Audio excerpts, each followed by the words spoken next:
ഇന്നത്തെ കറിയുണ്ട് നമ്മളെ മീൻ കറിയാണിത്. ഓടൻ തിളപ്പാന്ന് പറയുന്ന മീന.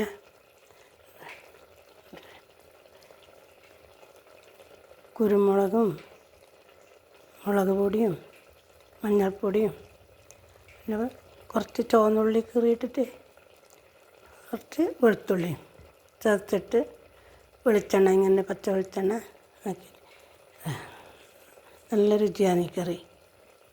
ഇങ്ങനെ വെച്ച് നോക്കണം കേട്ടോ. ഇതാകണ്ട ഇതാണ് മീനിൻ്റെ ഓടൻ തപ്പ, അങ്ങനെ പറയലിനെ അല്ലേ, അങ്ങനെ പറയലേ അറിയില്ല. ഇവിടെ ഓടൻ തപ്പാണ് നമ്മളെ കറി. പരിപ്പും ചക്കക്കുരു കറിയാണിത്. പിന്നെ മീനുണ്ട്, ചതുരപ്പയർ തോരനും.